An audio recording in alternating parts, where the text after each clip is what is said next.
I never imagined an office party could feel like walking into a war zone. Yet that Thursday evening, as I pushed open the sleek glass doors of Sterling and Company, I sensed immediately that was exactly what it would be. My wife, Harper, had insisted I come, casually brushing it off as a polite gesture. I should have trusted my instincts and stayed home. I spotted her across the room at once. Harper was radiant, draped in a shimmering silver dress that caught the light beautifully, her hair perfectly styled. She laughed with her coworkers, her hand brushing lightly against someone unfamiliar to me. I paused for a moment, letting myself take in the scene. Then the chill hit me, the cold spike of recognition. In the corner, leaning casually against the bar, a man's eyes locked on me. "Oh, you're the ex," he said, loud enough for a select few to hear, a smirk cutting across his face like a sharpened blade. Time seemed to freeze. My body tensed, every nerve screaming, yet I remained still. Vance Montgomery, Harper's boss, stood there, the very man known for arrogance and a penchant for cruelty. People avoided him, yet here he was, humiliating me in front of 100 strangers. Harper went pale. Her laughter died mid-sentence, her mouth half open in stunned silence. Panic flickered briefly in her eyes, the fleeting glimpse of someone realizing the rules of the game had changed. I drew a slow, deliberate breath, grounding myself.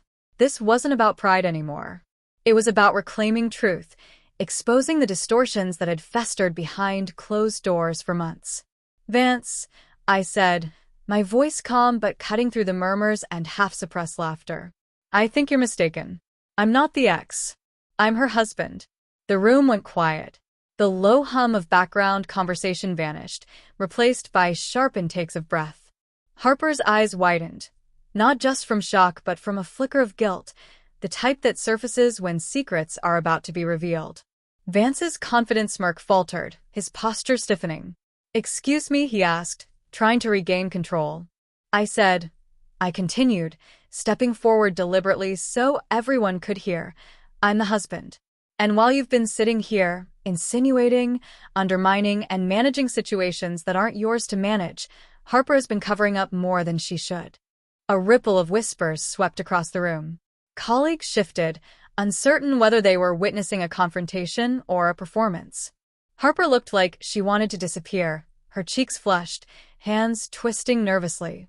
"It's simple," I said, steadying my voice. "While you've orchestrated your little power play, Harper has been pretending everything is fine. Pretending I don't notice.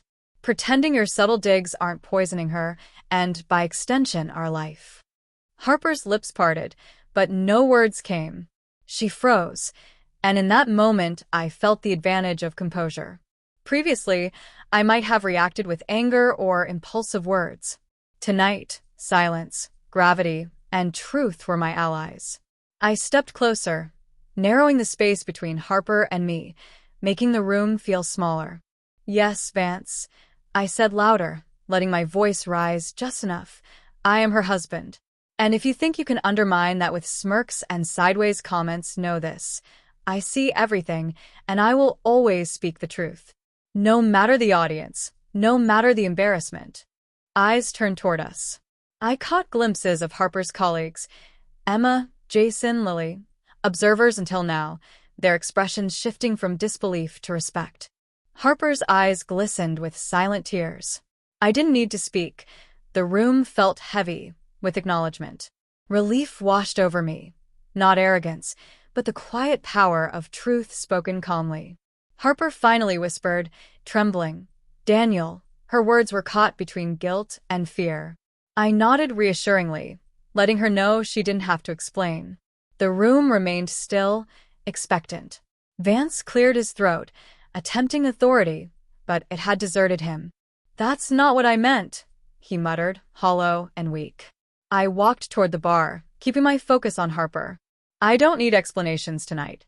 I need honesty. And I need you to know I'm done letting anyone define what we are or who I am." Her lips quivered, and for a moment I glimpsed the woman I fell in love with, vulnerable, scared, but still herself.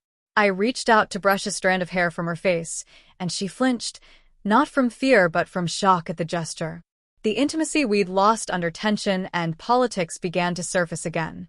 Vance stepped forward, attempting his usual superiority. "You're overreacting, Daniel. It was just a joke."